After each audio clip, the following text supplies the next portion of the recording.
Varicose veins కి సరైన చికిత్స కోసం సంప్రదించండి ఎవిస్ హాస్పిటల్. నమస్తే రమగారు. నమస్తే జయ. రమగారు, ఈ పని చేస్తే దరిద్రం వస్తుంది, దరిద్ర దేవత తిష్ట వేసుకుని ఇంట్లోనే ఉండిపోతుంది, ఇలాంటి మాటలు అంటారు కదా. ఇలా ఉండాలి, అలా ఉండాలి, ఇలా చేయకూడదు, అలా చేయకూడదని దీనికి సంబంధించి ఏమన్నా కథల రూపంలో ఉన్నాయండి? మనం ఇంతకుముందు దరిద్ర దేవత అంటే జ్యేష్ఠాదేవి లక్ష్మీదేవి కథలు అలా చెప్పుకున్నాం కదా. ఇంకో కథ చెప్తాం.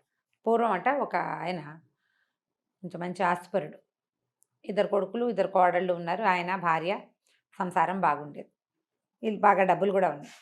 అయితే ఒకసారి లక్ష్మీదేవికి ఆయన మీద కోపం వచ్చింది.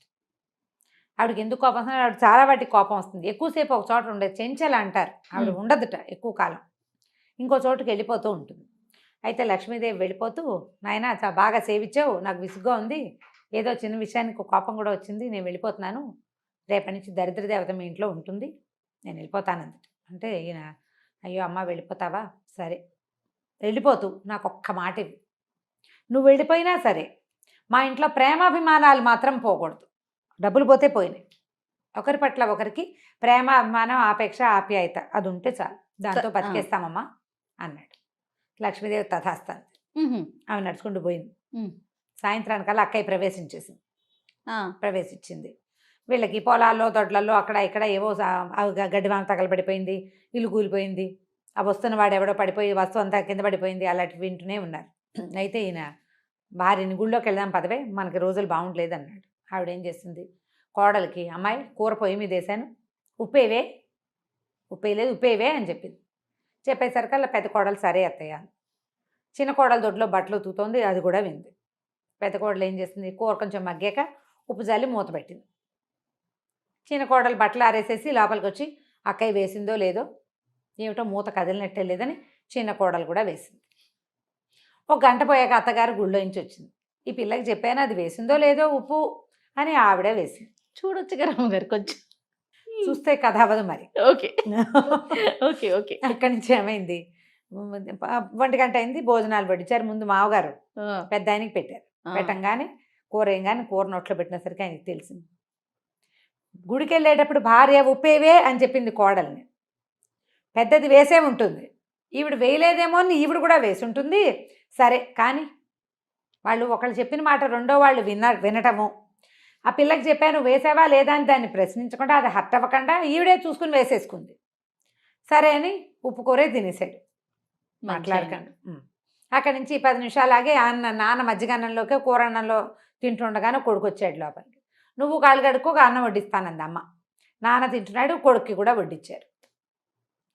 కూర వేస్తే కూర నాన్న చూస్తే కూర తినేసాడు. కూర పారేసినట్టు కానీ, కూర బాగోలేదని తిట్టినట్టు కానీ వినపడలా. వాతావరణం వల్ల లేదు, మామూలుగానే ఉన్నారు.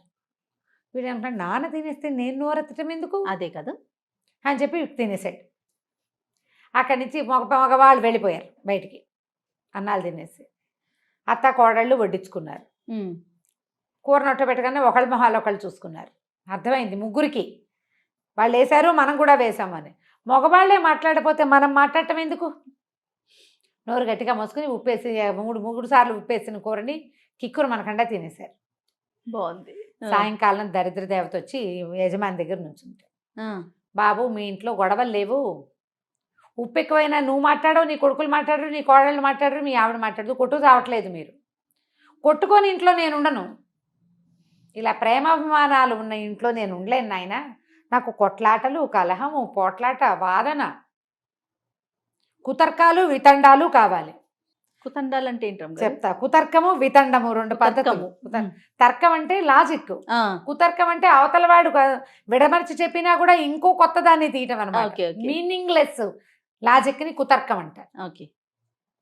వితండము మనకు తెలుసు, వితండవాదం, అడ్డంగా వాదించడం, అడగోలు వాదనలు. అక్కడి నుంచి వెళ్ళిపోతాను, నేను ఉండలేను అని వెళ్ళిపోయింది. ఆవిడ వెళ్ళంగానే ఎవరు వస్తారు? లక్ష్మీదేవి వచ్చేస్తుంది. సూపర్.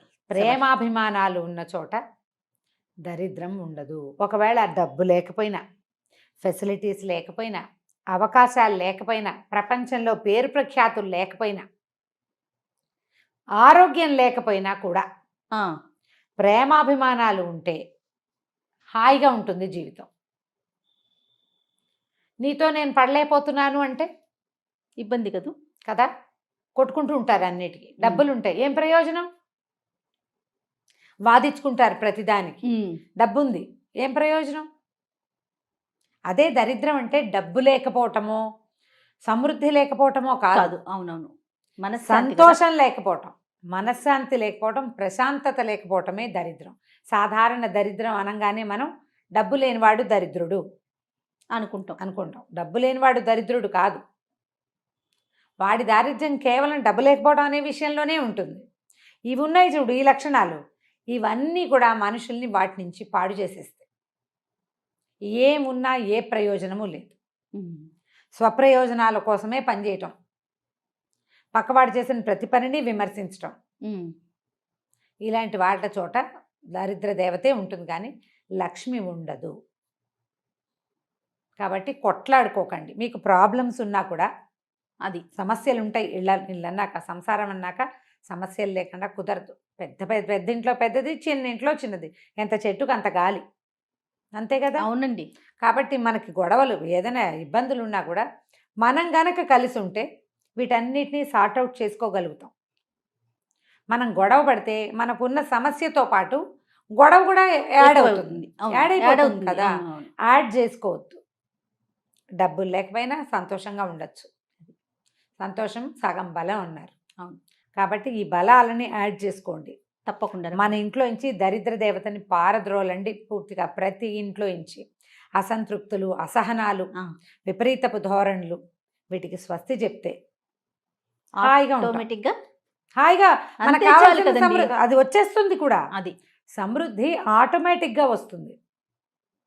లేకపోయినా మనం హాయిగానే ఉంటాం. అది కాబట్టి ఈ బలాలని యాడ్ చేసుకోండి తప్పకుండా. మన ఇంట్లో నుంచి దరిద్ర దేవతని పారద్రోలండి పూర్తిగా. ప్రతి ఇంట్లో నుంచి అసంతృప్తులు, అసహనాలు, విపరీతపు ధోరణులు, వీటికి స్వస్తి చెప్తే హాయిగా ఆటోమేటిక్గా మనకు కావాల్సిన సమృద్ధి అది వచ్చేస్తుంది కూడా. అది సమృద్ధి ఆటోమేటిక్గా వస్తుంది. లేకపోయినా మనం హాయిగానే ఉంటాం. అది లేకపోయినా మనం బాగుంటాం కదా. ఆలోచించండి ఇట్లా. తప్పకుండా. నమస్తే. నమస్తే.